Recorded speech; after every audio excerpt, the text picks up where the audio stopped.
My, my Lordship, the chairperson, Professor Michael Quinn, it appears to me that your central thesis is that IMF bailouts will not bail Ghana out. So what do we do? You're saying that we need leverage on our natural resources to be able to rid ourselves of this routine of returning to the IMF anytime we are in difficulty. But there are critical issues. It's clearly, that central thesis is very thought-provoking. Is it the case that if we did not have natural resources in this country, we will not be able to wean ourselves off the IMF? Is that the thinking? Or natural resources are an addition to our resources, human resources in this country? The case of Singapore, it was an accretion.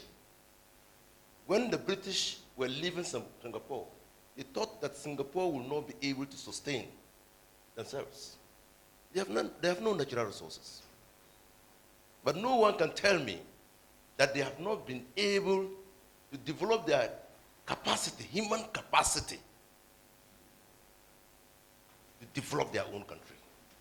My view is that we are missing the boat, my Lord. We are not developing our human capacities. We are not. The second thing is that the central currency of democracy is trust. And you've said it. Prophet said it. You've said it.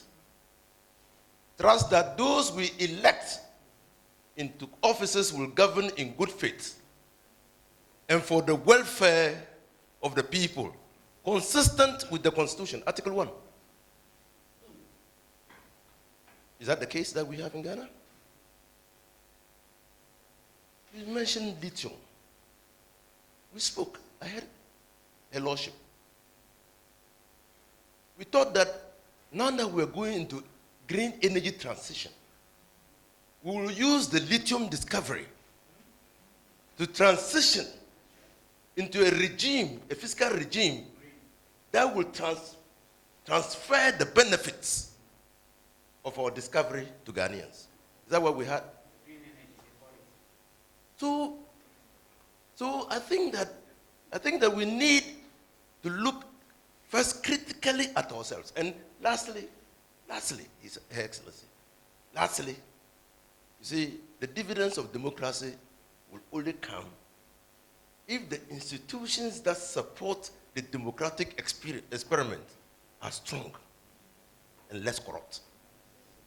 You talk of parliament.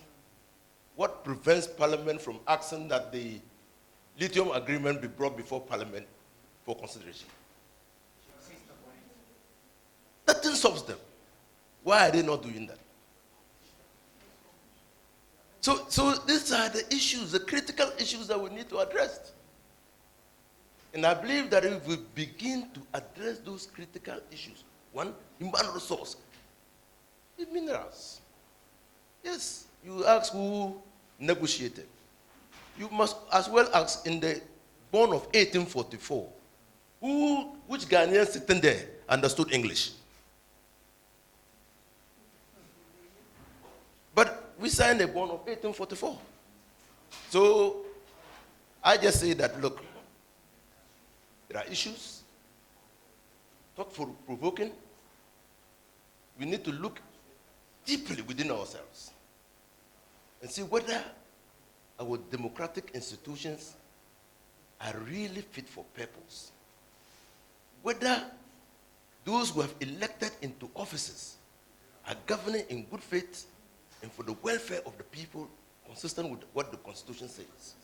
And three, what are the regimes that we will put in place to ensure that the benefits of our natural resources come to us? Because the African Mining Vision in 2008 already decried the abundance of mineral resources in Africa living side by side with pervasive poverty.